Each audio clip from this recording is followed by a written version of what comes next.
Well, good evening, everyone, and welcome to the Brian Crombie Radio Hour on Saga 960. If you've listened to my show at all before, you know that I'm really interested in urban issues, urban affairs, and the state of our cities, housing, affordability, lots of those issues, infrastructure, transit, etc. And so I've got probably the best guest you can imagine on tonight. Mary Rowe is her name. She's the president and CEO of an organization called the Canadian Urban Institute. And you've had a conference recently on the state of Canadian cities, and so I got to ask you, number one, thank you for joining. But number two, what is the state of Canadian cities, Mary? Well, there's still a pulse, Brian. Let's say that. We titled it that way because we wanted to kind of put a line in the sand and say, look, let's pay attention to what's going on in what is arguably one of Canada's greatest assets, our urban communities, of which you live in Mississauga. So almost 80% of the population lives in a city, a community of bigger than 5,000 people.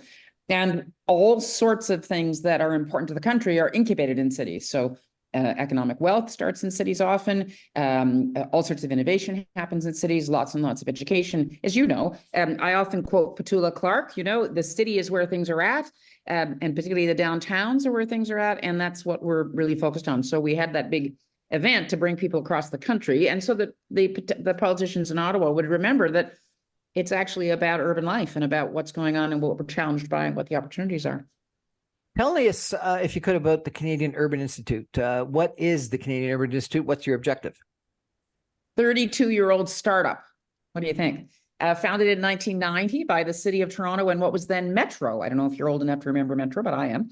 And it's a charity, national charity. It focused for many years on what I would call sort of technical assistance on urban development into different parts of the world. So there was a long relationship with what was called CEDA at the time. I think the sense in 1990 when it was founded is that Toronto particularly, which is where it was founded, had done a good job at investing in neighborhoods and creating infrastructure. And so a lot of that expertise they thought could be valuable around the world. And sure enough, when the Berlin Wall fell and different kinds of investments were being made in Eastern Europe and in other parts of the world, a lot of Canadian expertise was exported there, planners and designers and architects. So it had large international focus for a long period of time. And then it's had a domestic agenda, but never as sort of robust, I would say, as what we're doing now. And when I took the job, I said, look, I'm going to try to really put the Canadian back in the Canadian Urban Institute and see if we can talk about how do you foster connective tissue for us to learn from each other. Because, Canada is this vast geography with a relatively small population. The population of Canada fits in California. And I just had come back from the United States when I had been back for a few years when I came into this job, and I had worked in the US for a number of years. And I always say to Americans, imagine if you had to run the whole United States of America, and bigger actually, with only the population that lives in California. And they all look at me gobsmacked. You can't imagine it. Well, that's the challenge we have. So part of my mandate or mission here was to see if we could create better opportunities for us to learn from one another, share best practice, and build that kind of collective intelligence about how you make really great places. I think I've got confused between the Urban Land Institute and Canadian Urban Institute in the past. What is the difference between the two? Well, the Urban Land Institute is, first of all, it's a private association servicing a particular sector. So, and the Urban Land Institute is the ULI, and it's an international entity. It's very strong in the United States. It also has chapters in Europe and Asia, and Canada has a number of chapters of ULIs. But they are, listen, we are very close to the ULI in Toronto. They share our office, actually, and that's developers, real estate professionals, people that are engaged in the business of creating and building the built environment of cities. Whereas the Canadian Urban Institute is about all of it. It's about municipal government. It's about artists. It's about entrepreneurs. It's about civic action. It's about, nonprofits, charities, business folks. What we're saying is there's this organizing principle called a city or called an urban environment, not even because city tends to be in Canada anyway, synonymous with city government. Whereas we're saying, no, wait, urban is about a whole lot of other things. So that's what we're about. So we're about how do you highlight the challenges that those urban environments are experiencing and where the solution is going to come from. And it's never only one solution, and it's never only coming from one place. What are some of the challenges? I think that affordability has been talked about, a lot, and lots of both municipal and provincial and federal governments have come up with some potential solutions on affordability. But I don't think it's become a lot more affordable at all. Other than affordability, what do you see as some of the top challenges in our urban environments in Canada today? You know, when we say affordability, it's always kind of be affordable to who, right? And cities, really, really dynamic, successful cities have a lot of choice. They're all about choice. You come to the city because you want choice. A smaller community, there's less housing choice, there's less employment choice, there's less leisure activity choice. When you're in a city, there's tons of choice if it's a really thriving city. And I think one of the challenges we're seeing across a whole bunch of domains is that we don't have as much choice as we need. So we don't have the small units, big units, single family, multi-unit. I'm just talking about housing specifically, but similarly in terms of transit and mobility, that's part of what you see now with people adding other kinds of forms of transportation to give more choice. When you have scarce things, scarce resources, they get too expensive. And that's the dilemma, right? And I think during COVID, we also saw there were other resources that were scarce. So when we needed access to public spaces, for instance, when we were confined to barracks, as my mother would have said, and couldn't circulate in the way that we normally would, some neighborhoods, and you know this to be true in Mississauga as well, some neighborhoods well serviced, lots of parks, opportunities to get to other neighborhoods, not adequate servicing, not adequate amenities. And so I think this rebalancing is part of the challenge after we come through the pandemic to really look and say, are we providing the range of choice? And that affects affordability. Similarly, I'll give you some specific challenges that we're seized with over here based on what we hear from across the country. Downtowns, that's why I quoted Petula Clark earlier. Your listenership will know about Petula Clark. Yep. When you're alone, life is making you lonely, you can always go downtown. Downtowns are in the process of an extraordinary transition. We used to have downtowns that were dominated by one use, office and commercial use.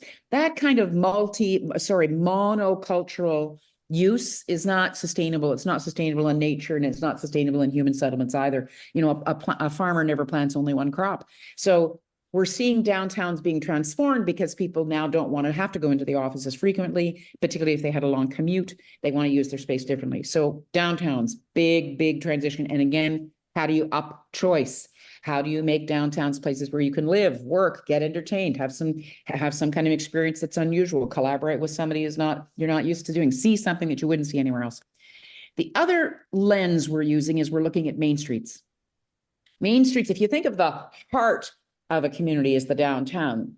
The lungs of the community are the main streets. The spines are the main streets. And every downtown has several main streets, but then even small communities have a main street. You can talk to anybody in Canada, in any community of any size, and say, where's your main street? And what goes on there. And it might even be a strip mall, it might be a four corners, or it could be a series of streets. But people have a gut instinct to that. They know that the main street is where you go to see, exchange, purchase, have some kind of a collective gathering. You know, you might go there to protest. That's what we think. Pre-COVID, there were challenges to main streets because people were doing a lot of what, you know, probably you and I do, sitting in our computers and ordering things online that get delivered. And that is eroding all the benefits of main street businesses, which is a lot more than just going and getting your haircut or picking up a book. It's also about where you interact with people that aren't like you. It gets you into a different kind of social environment. So we're looking at main streets. We're looking at whether you can put housing on top of main street businesses, because you used to, you used to have, if you think of a typical main street, you had really vibrant local retail, and you often had shops that were independent. They were owned by mom and pops, or they were newcomers or immigrants had started the stuff up there. And then there would be above there, you could live, you remember this, you could live above the store. As those main streets have evolved, we've lost a lot of that housing space, which is really often quite affordable. And it's not maybe the right size if you've got 3 kids, and we don't have housing units for that size of family. So all of these things create, I think, a really great opportunity for us to reimagine and then think about how do we need to alter our zoning? What kind of incentives do we need? You can see it across the country. Calgary was the first. Let's use office space differently. Doesn't have to just be for office workers. It could be converted to housing. We're doing big projects on that now. That's becoming more and more part of the thinking. Similarly, where do we want students to live? What about post-secondary? 30% of transit traffic in major cities are post-secondary kids. Really? 30%? Yeah. I didn't realize that. Isn't that interesting? So there's an interesting piece about that. If you want to revive your transit system, if you've got a, you instinctively know you need a transit system, you got fewer people on it, you can't kind of carry it. One of the ways to do it is to invest in post-secondaries, because those kids will take transit. So I say kids, you and I were kids once, but you know what I mean. And so whether or not some of those office buildings could be repurposed into dorms, could they be repurposed into different kinds of labs? Could they be repurposed into different kinds of classrooms? So it's sort of an exciting time, don't you think? I mean, and you know this from Mississauga. You've been undergoing a transition for decades there. And you're going to have the same sets of conversations about the really great assets. You've got some fabulous buildings there, and you've got Square One and all that parking around Square One. Like, what are we going to do with all the parking around malls? And that's already happening around the country. Those are starting to be repurposed. People are putting in libraries, different kinds of civic institutions, and they're putting housing on those parking lots. So it's a really exciting time, I think. It's exciting time, but it's also, I think, time to. We've got some challenges clearly Yeah. to address, and affordability is probably the number one issue. But I think there are lots of other issues, and let's talk about some of them after we take a break for some messages and come back with Mary Rowe, President and CEO of the Canadian Urban Institute, about some of the challenges and issues in cities in Canada today. Stay with us, everyone. Back in 2 minutes.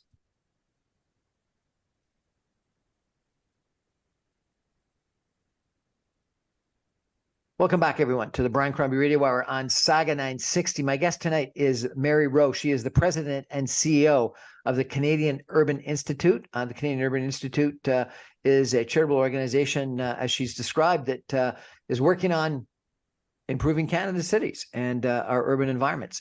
We've been chatting a little bit about some of the issues in urban environments. I got to tell you that our guest has got really quite an interesting background.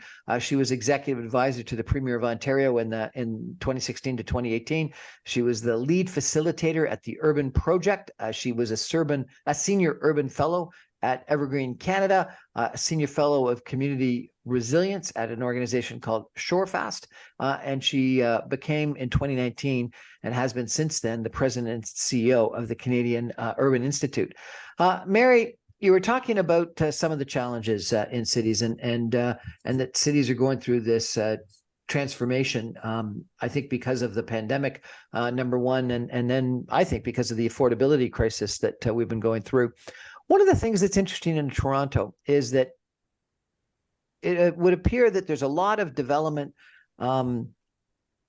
proposals outside of the downtown core. There's been huge amounts of development in the downtown core. I think a lot of the condominiums that have been built within a kilometer or so of Union Station, I hear. But that some of the future developments, maybe because we're maxing out in that downtown core, are on the Golden Mile in Scarborough, at Yonge and Steeles. There's something like 10,000 units proposed for Yonge and Steeles, at Yonge and St. Clair, at Yonge and Summerhill, at Yonge and Eglinton, at Bayview and Eglinton, at the termination of the Ontario line and Don Mills, Cloverdale Mall and Etobicoke.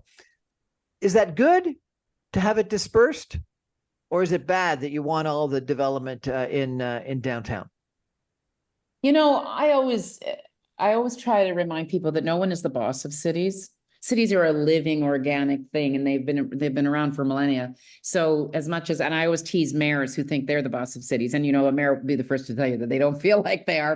But it's hard. I think it's hard to set strong rules for how development's going to occur, because economies are kind of like water. They go where the path takes them. And I think that cities are fundamentally about economic opportunity. That's why they were founded. That's why they exist. And so if there's opportunity in different parts of a geographic district, then of course there's going to be more activity there. Then there've been times, I'm old enough to remember that there have been times when planners have said, oh, let's arbitrarily try to create a community over there. We're going to try to disperse things. It's like when we say, well, we're going to send immigration into other parts of the country. And it's hard because people are attracted to a certain kind of environment and energy. And we're often, in the case of immigration, they're attracted to where their community already is. So I think that the perils of widely distributed development is primarily around climate. Is that, we're creating a situation where people have to commute and where we're consuming a lot of energy getting back and forth. So that's a problem. The other issue that we're seeing play out here in Ontario in a really serious way is that it's very costly to service settlements, urban settlements. So you're not just creating a housing unit, you're also having to provide water and all the other kinds of servicing associated with that. And for years, we had this sort of, you probably remember, we had this little adage that growth should pay for growth. And so we had this scheme of development charges, and a developer would say, I'm going to build a subdivision. And in return, the municipality would say, well, here's the development charge you have to pay. And then we'll put the sewer lines in. And I think that's put us into a path that's very hard to sustain, because that kind of level of density, and Mississauga knows this better than anyone, that level of density is very, very difficult to continue to service. It's very expensive. But the other thing is there are other aspects of dependencies that we have when we live in urban environments. We have a need for connection because we can't supply, we're not independent farmers working by ourselves. So there are challenges when you have urban environments that aren't very dense, because it's very difficult to get the kinds of services you need, whether it's retail services or medical services or community services. And that's why those dense environments, it's just more affordable. And what's interesting, I want to get back to affordability, but what's interesting is if you look at cities around the world that had some kind of geographic impediment so that they couldn't sprawl, they had to, and in some cases, cities, like Portland, or I suppose to a certain extent in the GTA, the Greenbelt, that you sort of artificially created a kind of limitation. But you've also got famous cities like Vancouver and Seattle, where they got mountains. They just couldn't, or the ocean, they couldn't grow in certain directions. And that has given it a kind of concentration, which makes it more efficient, but also much more vibrant and diverse and fundamentally resilient. Because remember, the more people you have working and living in an environment, the more creative it is, the more vibrant it is economically and culturally. So I don't want to be judgy here about, is that a good thing that we've got something happening in the Golden Mile? The thing is that there are people who live on Eglinton and who love and are attached to that area, and there's business opportunity there, and particularly with the transit investment now, we're hopefully going to see lots of interesting businesses sparking up. So, and we're taking in, as you know, hundreds of thousands of people are coming to Canada every year. And those are people that will want to contribute to the economy and participate in it and create jobs and find jobs. And so naturally, there's going to be new economic hubs and new kinds of communities surfacing. Better that we're as dense as we can be, and better that we're connected with one another. We're not sending everybody up on a spaceship to put up a community on Mars, right? Yeah, and so I think that this dispersion that I was talking about is different than the suburban sprawl that you were expressing a concern about. And I agree with you that the suburban sprawl that is building single-family homes out to Alliston or Kingston or wherever is very costly from an infrastructure investment standpoint and from a connectivity standpoint, and is less efficient. But the kind of density, the kind of development that I was talking about is by definition fairly dense. There's 40 and 50-story buildings being approved in the Golden Mile, Yonge and Steeles, Cloverdale Mall, etc. And so it's almost as if we're building maybe not downtowns, but almost downtowns. Very dense. I mean, listen, I think more downtowns is probably good, different kinds of downtowns. So, but it's, we're always going to have the challenge that, the Blue Jays can't play in 7 different places. So, there'll be certain kinds of activities that will still congregate and be attracted into a particular kind of old-fashioned downtown. But I think the idea of us seeing different kinds of urban centers is great. And we've had that for a while, eh? Like we had Scarborough Centre and we had the North York Centre. And I'm one of those people that actually has come to realize that I think amalgamation was ill-advised, because you had a kind of concentrations of civic and economic capital that were sort of self-organizing in those smaller communities. And I think we kind of tried to socially engineer that to change that. And people are saying, hell no. I mean, I still go to East York Center for the Remembrance Day service. I still go to that hospital, so I still gravitate to where my local community is. So I think this kind of proliferation is probably just fine. And the question is always going to be, though, you can put those dense towers up, but let's really think about, are we making the public realm investments around them? Are we creating the opportunity for the other amenities? Are there libraries going in community centers? Is there ground floor retail? I am really, really concerned about the future of ground floor retail. I feel like you and I, if we keep going and buying new developments with those horribly boring frontages where all you see are empty lobbies, or maybe you see the gym, the workout room for the condo, like it's just deadening to the street to lose that granular retail, which used to make and continues to make street walking really interesting and fun, right? And I never want us to lose that. And the great cities of the world haven't lost that. And I'm really hoping that Canadian cities will remember that as we evolve. So let's talk about main streets. I think main streets were really challenged with the pandemic as people shopped online, etc. You referenced Square One in Mississauga. Is that the Mississauga Main Street? The main streets that exist, otherwise aren't the main streets for Mississauga. They're the main street for Port Credit or Streetsville. They're the main streets for the small areas, but there isn't necessarily a main street for Mississauga. If it was here, Ontario, frankly, here, Ontario's got some big challenges in regards to. I was just on it. I know. So can a shopping center be the main street? Well, the thing about, we started this thing called My Main Street. And if you go to mymainstreet.ca, people can look it up. It's a program that was supported by one of the federal departments that's interested in supporting local businesses. And the reason we chose it is that it was a concept that pretty much everybody got. Even if, as you suggest, they say the mall is their main street. When I was a kid, the mall, I'm from London, and the malls came in, White Oaks Mall. I don't know if you've been down there, but White Oaks and Masonville and these malls. And we had a gallery, we had a downtown mall. And they did start to strip the vibrancy of the main streets away because people wanted to drive in their car to a place. But even for all the ways in which malls may drive us crazy, look at Eaton Centre in Toronto, right smack dab downtown, on probably the most famous main street in the country is the street that Eaton Centre's on. We've got to remember cold climate. And I think there was a sense of convenience, but also spectacle. Like those malls, and same when Square One first opened, they were fabulous. Do you remember? They were really interesting inside, and there was art hanging around, and there was a level of sort of collectivity and vibrancy that existed. And I'm quite sure that those places are going to reinvent themselves in different kinds of ways, into different kinds of uses, the same way that you look at the West Edmonton Mall, the biggest mall in the world, they had a hockey arena in there, and all sorts of different kinds of things are going to start to go into these places. We've got university campuses going into old malls. So I think the main street is about more than just commercial. I think main streets are about, if you look at the largest percentage of public space in any city, it's your streets. So the public realm is the street. And how do we use those streets differently? One of the things I was thinking about this morning, actually, as I was coming back from exercising, that my main street where I live in Toronto was transformed during COVID with these makeshift patios, remember?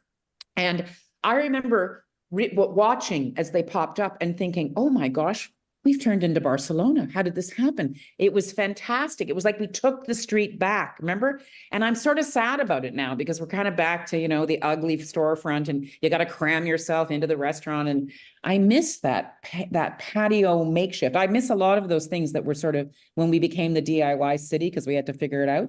So I hope that there's a future for main streets that's going to surprise you and me, that we're going to see different kinds of things starting to spark up there, that we're going to see, if you even look at the large chains, the Home Depots of the world are starting to figure out, and the IKEA, look at IKEA, they're starting to come into smaller spaces. They're starting to realize that there's a benefit of that smaller consumption and a local clientele. And we've done studies now on main streets across the country, of which there are 30,000 main streets.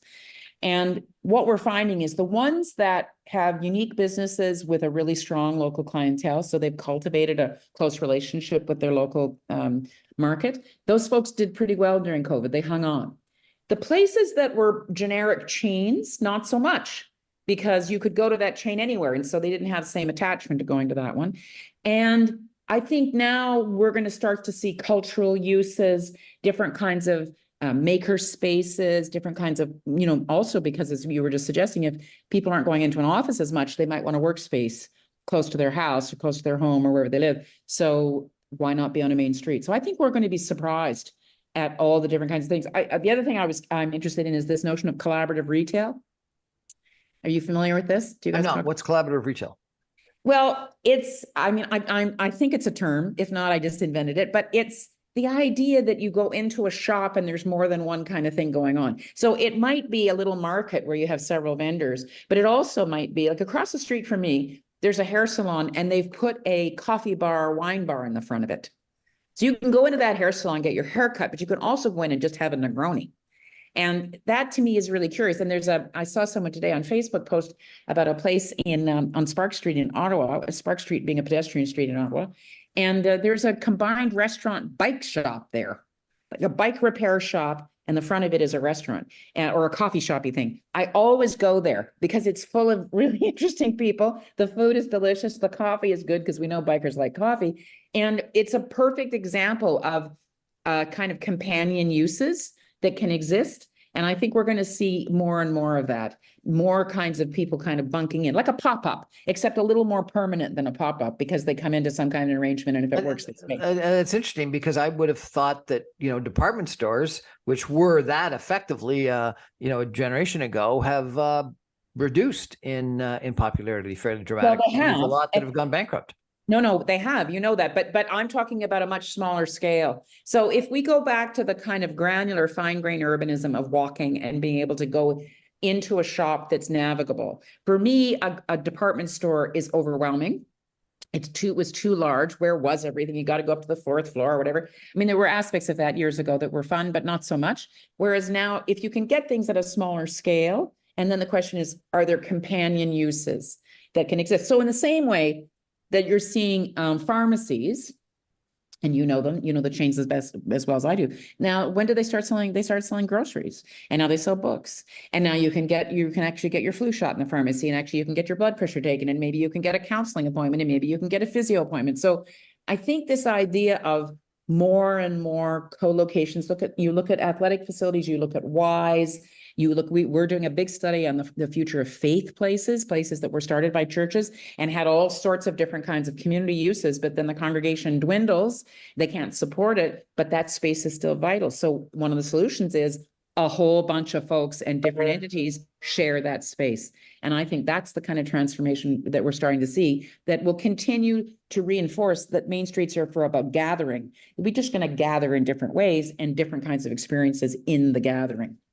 Well, there was this, book called The Third Space, and a lot. Yes, I love that book. And people talked about how in North America we didn't have the third space to the extent that they have in Europe, and the idea being that in Britain it's the pub that you go to, and the idea that you've got your home, you got your job, but you need this third spot that you can go to and meet your friends. And in Italy it was the coffee shop and the street corner that you'd hang out on. And that in the United States, it was the bowling alley or the church. Yeah. Where's that third space right now in Canada? Some people thought it was Starbucks, but now Starbucks is taking out a lot of their the ability to sit down and forcing you to just get your coffee and leave. And Tim Hortons is drive-through. So where's the third space in Canada today? It's a bit crazy, isn't it? Well, I was glad you mentioned when you introduced me that I'm a fellow with Shorefast, because Shorefast is a charity also that's focusing on strengthening community economies. And it comes out of a rural experience on Fogo Island, where they did invest in the assets that existed there and then have brought wealth and different kinds of experience around social businesses and different kinds of ways of strengthening what already exists there, and then creating new revenue tools to connect a community that would have been communities that would have been quite isolated from the global community. So the third spaces can vary depending on depending on what your environment is.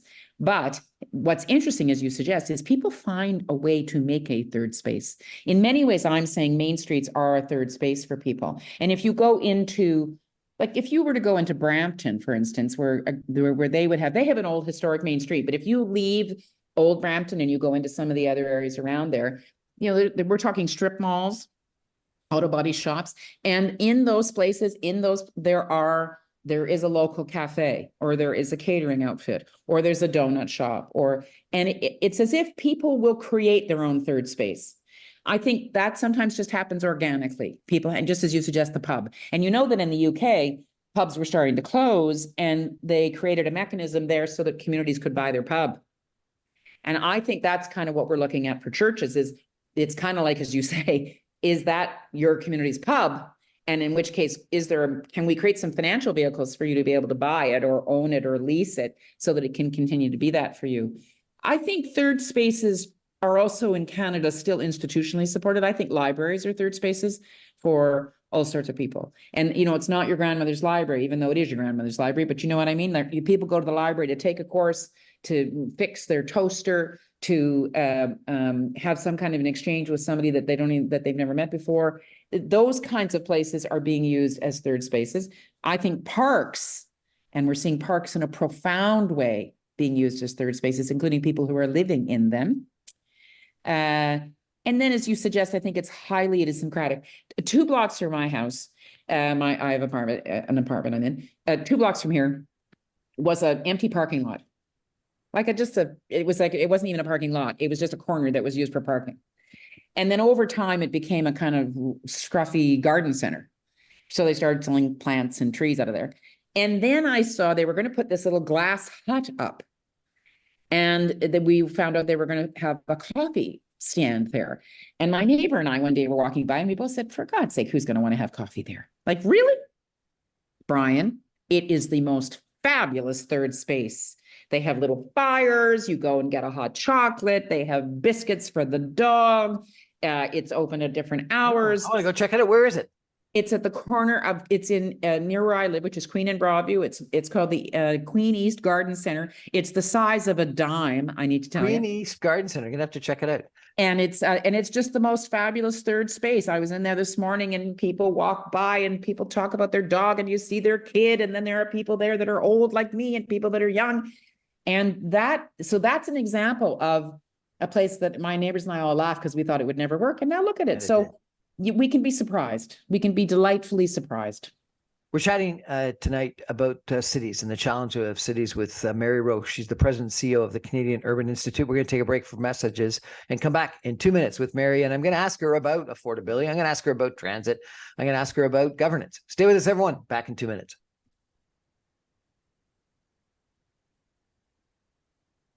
Welcome back, everyone, to the Brian Crombie Radio Hour on Saga 960. We're talking about Canadian cities, and our guest is Mary Rowe. She's the president and CEO at the Canadian Urban Institute.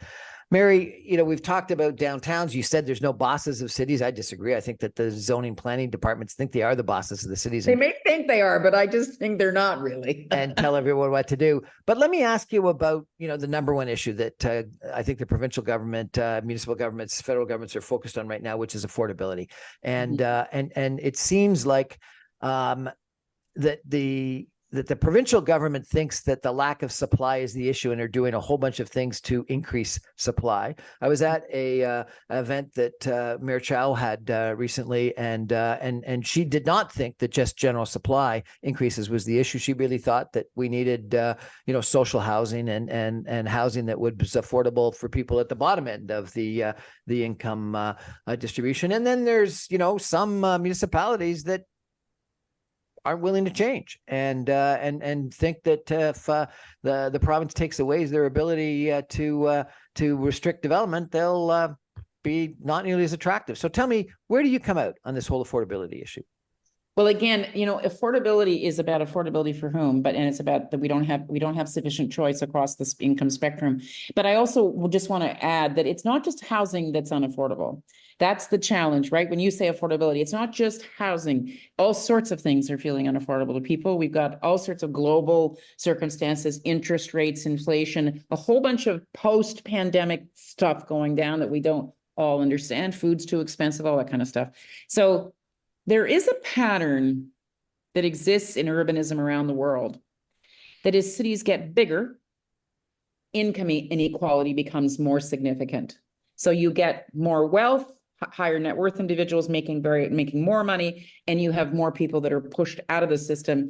And in fact, you have more challenges around poverty. And that's true of big cities around the world.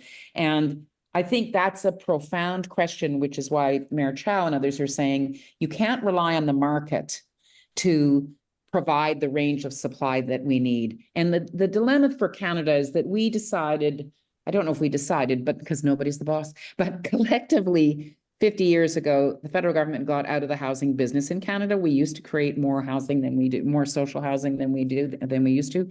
And they sort of withdrew from that. And then I feel like it's been a hot potato ever since. The province kind of said, well, we'll take it on. Then they got out of it. Then the municipalities are left with it. Turns out municipal governments are not great landlords. Not really sure if government is ever a great landlord. And if you look around, it's just hard, a big system. Being a landlord is actually about relationships, and it's very hard for a big government to have a relationship with hundreds of people or thousands of people that live in their housing.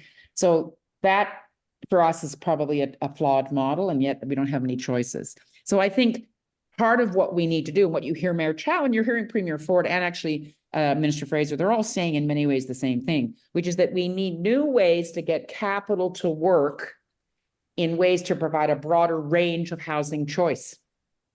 Co-ops, different kinds of co-housing, different kinds of sizes of units, more family units because people have children, go figure. So they can't live in small little condo units. The market will continue to churn out small 650 square meter units, but that's not going to suit a family. So I think this is a little bit that we need a whole bunch of things to happen all at once.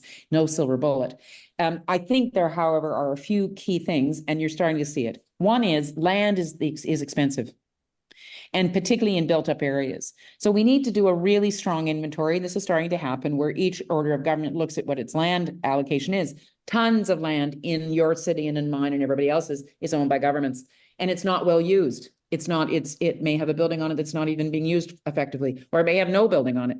So you look at our former armory sites. There's stuff that there are lots of potential here for us to take the price of land out of the equation. We had a session at that conference you mentioned at the end of it called Land as Leverage. Like, how are we leveraging our assets? And so that's why you're seeing governments starting to put in place ways to dispose of land and dispose of buildings in a way that will catalyze the markets. That's one thing. The second thing I would say is I feel like we need to look really imaginatively at how to get small developers and small developments happening. There's a laneway, I'm looking right at it behind my, there are many laneways in Toronto housing, and I have a laneway, a funny little T-shaped laneway right behind me, and there are 4 laneway houses going up there. They take a while. They're small, but they're not that small. A family will certainly be able to live in these laneway houses. But, to make those projects happen means you've got to have a developer, you've got to have an investor, you probably need an architect, and not every family's got the wherewithal to kind of troubleshoot all that. So we need that to happen again and again, and we need to make it really easy to make that happen. Also, there's a pejorative around this that over time, which I think we need to lose, around modular housing. There are places where a kind of prefabricated, you're old enough to remember the Sears house, right? Yep. You used to be able to buy a catalog house. They're all over different Ontario cities. You can see them, Ontario towns. You can see that's a Sears, that's a catalog house. Perfectly great house. We have fabulous designers in Canada who can come up with beautiful schemes and really appealing houses that could be manufactured quite quickly, brought on site, and installed or erected with minimal inconvenience and much faster. So I think what you're starting to see when the governments are all throwing their hands up saying we need many, many, many, many choices and many, many hands into this is a whole bunch of options. And that's part of the affordability challenge. And taking the price of land out is part of the affordability challenge. And probably some new tools to be able to loan money quickly and cheaper, so the developers will be more incentivized to get into the purpose-built rental market. I think those are all true things. But I also think we've got an income challenge in cities. We have folks who don't have access to jobs, don't have skills, have any number of barriers preventing them from participating in the labor force, who need income support. And during COVID, we saw that the poverty rates dropped dramatically because we had CERB. So that's a very big, thoughtful topic that we've got to get our heads around. That income distribution across urban environments, it gets worse the more intense the economy gets, and the more you build more and more wealth, you have more and more folks that fall out. And what are the steps that you need to put in place to support those folks so that they can still have an attachment to community and not be more and more marginalized, or as you can see, if there are mental health challenges as well, where they are forced to tent in a ravine or in a park. What's the solution there? Is it guaranteed annual income like the CERB was, but on an ongoing basis? I was at a conference recently where someone said that the economics of providing a house to someone versus having them allowing them to live on the street were very compelling. That people that live on the street are huge users of emergency departments in hospitals, because that's where they go to when they want to get warm. That's where they go to when they want to get food. That's where they go to when they need medicine. Versus if we actually bought them a house or supplied them with a place to live, we'd end up actually saving money, not spending money. Is that true? Yeah, I mean, well, we had Andrew Bond on our program 2 weeks ago, and people should Google him. Andrew Bond. He's a psychiatrist who's working on all the determinants of health, and he makes this point in a very specific way with lots of data that the upstream and downstream investments are. The argument is very clear that it's a much cheaper public investment to provide supports and housing to someone than it is to put them to have them in a situation where they're on the street, then they consume a ridiculously disproportionate amount of our emergency healthcare services are consumed by people who are inadequately housed and don't have the mental health supports that they require, and they don't have enough money. So, as you quite rightly suggested, we need different kinds of interventions on that. I think that the dilemma is, if you look at encampments.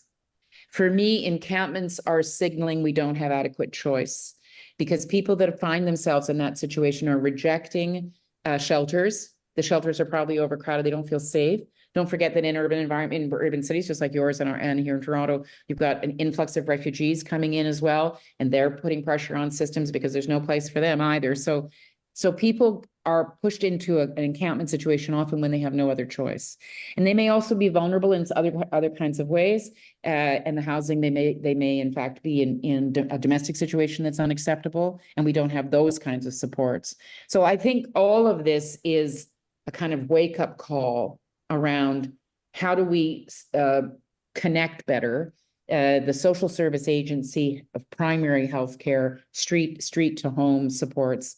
And also, that's the other thing, I just want to make a shout out here that so much of the affordable housing support that we have in cities across the country comes out of faith communities originally. Right. And those faith communities are morphing and they're changing, and nobody wants to support a faith community that's trying to proselytize or somehow convert people. But so much of those services aren't about any kind of conversion at all. And the dilemma, though, is that just the reduced congregational, they don't have the same charitable means. I don't know if you're looking at those stats, but people aren't being that generous in terms of charities at the moment. And so it's like the whole system is kind of tightening. And what you and I have to advocate for is to loosen. And that might be big back to big bad zoning. We're starting to see the zoning change, right? We're starting to see neighborhoods that might have pushed back with an aggressive kind of NIMBY argument, which zoning would have supported, starting to realize that their neighborhood is diminishing in population if they don't allow more mixed housing, mixed units there, and that will affect the quality of their life for them and their children, their grandchildren. So I think it seems like the provincial government thinks that that's the big issue is NIMBYism, and the Housing Affordability Task Force and Bill, what is it, 23 and 109 or whatever, seem to be really combating the ability for existing residents to restrict via NIMBYism other developments, and for planning departments to restrict. They're either taking away or reducing development fees, trying to accelerate approvals. Right. They seem to think that the big solution is increasing supply.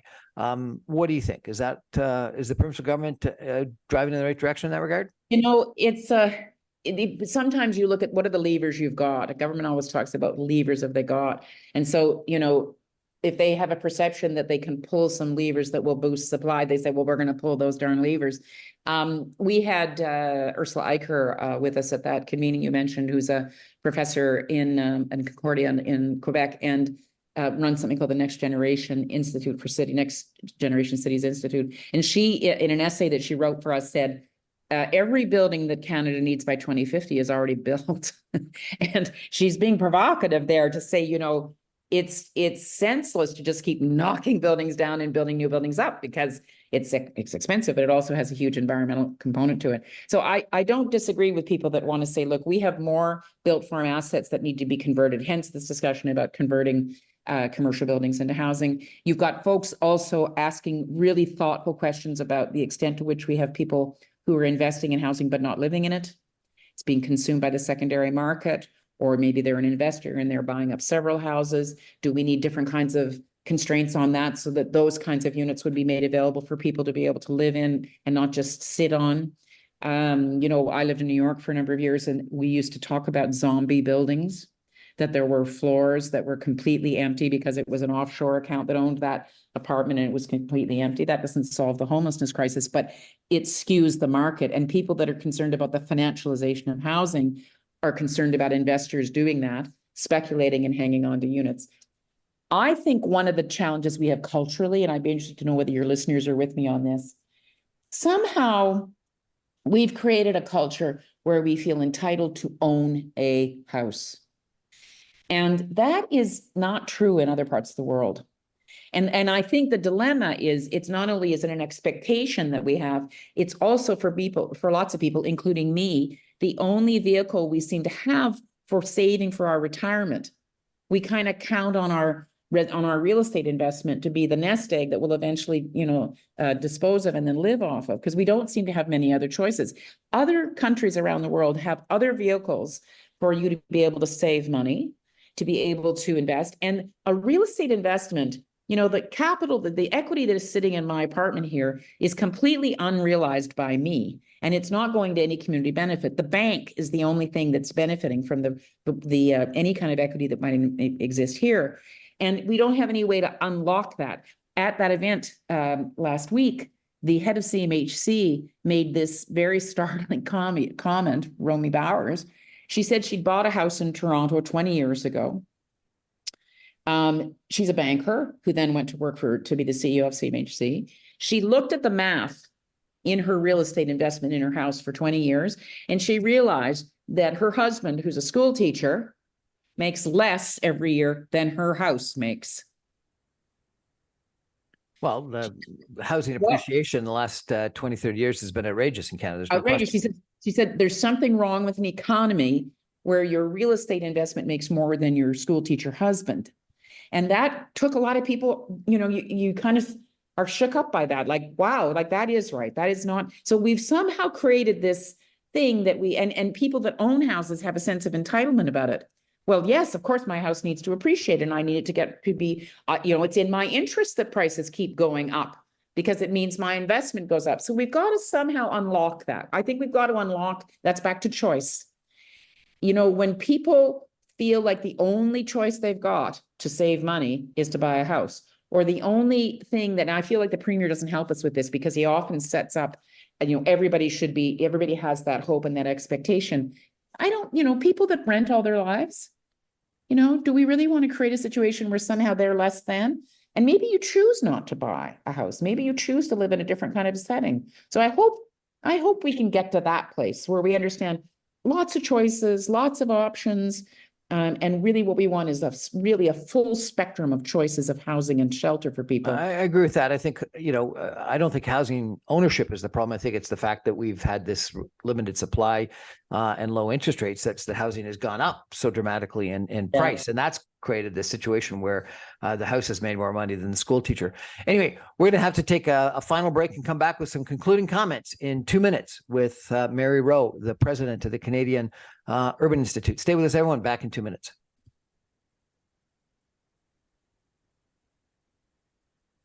Welcome back, everyone, to the Brian Crombie Radio Hour on Saga 960. It's a real pleasure of mine to be chatting tonight with Mary Rowe, who is the president and CEO at the Canadian Urban Institute, about cities. And we've talked about lots of different issues in regards to cities. I got to ask you one more, because I was a little bit surprised earlier in the show, Mary, when you said that you thought amalgamation was potentially a mistake. And I wonder about how you think about how we should be running the Greater Toronto Area and frankly, cities across Canada, because there does seem to be sort of one effort that thinks that, coordination, collaboration, amalgamation is good, and another one that is no separation is better. And there's been, I think studies in the United States that you probably are more aware of than I have, that when cities end up fragmenting and fighting amongst different parts of it, they end up not investing in the infrastructure, the transit, the social services, et cetera, they need, and different parts try to steal tax dollars from other parts of the city. And there's a problem. And, Denver is an example that people look at, the LA County, about, their investment in LRTs when they finally got their act together and started working together, New York City, et cetera, examples. And we have this problem in Toronto. And in the late 1990s, Ann Golden did a study on the GTA called, I think it was the GTA Task Force, and she recommended the amalgamation of Toronto, but she also recommended the amalgamation of several of the other regions around Toronto, such into cities, such that the 4 or 5 cities together would create a new GTA council, not similar to your Metro Toronto that you referenced earlier, but a council. And right now there's, I guess, 29 different mayors and chairs that get to meet, and some people think it's too fragmented. Last year, Frank Scarpitti, the mayor of Markham, recommended the amalgamation of York into one city. And then last year, the mayor of the premier of Ontario was talking about really dividing Peel into separate cities and going the opposite direction. I had Joe Barrich of Urban Strategies, and he talked about, Toronto is going to be the 3rd largest metropolitan region in all of North America. And we don't have a vision for how to organize it. How would you organize the Greater Toronto Area? Well, first of all, I just want to cite that you have a Ted Lasso sign behind you, and to believe. And I think so much of this is about attitude and about vision, which is what Joe's getting at. And I'm not sure that it's creating new levels of government eliminates the challenges that you're describing. And in fact, I think it exacerbates it, because you lose a sense that you have any kind of agency or local representation when you get this big. And also the unit of administration becomes very, very difficult the bigger you get. And I feel like there's been this kind of simplistic kind of instinct we have, that we just, like, it was back to the cult of efficiency, where we thought if we just create one big system, like one big company, we're gonna function much better. There's going to be more coherence. There's going to be more consistency. The truth of it is, you can have fragmentation even in those big monster entities. So what I think we need to be moving to, and what I think is happening in the US and is happening around the world, is something that Don Iveson, the former mayor of Edmonton, and Gabe Eidelman, a researcher at the University of Toronto, a professor, have come up with. They're calling it the metro mindset, a metropolitan mindset. And when we were in Ottawa at our thing 10 days ago, we had Bruce Katz up to talk about how a kind of regional thinking, it's like watersheds and ecosystems. They don't actually abide by municipal boundaries. And so they operate in a much more organic way. It's same within the economy. You don't buy one product on the east side of the 427 and another product. You don't. It's an integrated thing. So collaborative, flexible, adaptive arrangements, not formalized potentially. Because once you formalize them, you create all sorts of challenges, collective agreements. We don't do it that way. You kind of tampen down the differentiation and the uniqueness of those 29. And part of that, there's a real diminishment of that. Plus, you've got thousands of people working in those entities, and it's extraordinarily difficult when you've been used to using the Form 22A to go to the Form 66.6. It's very, very difficult.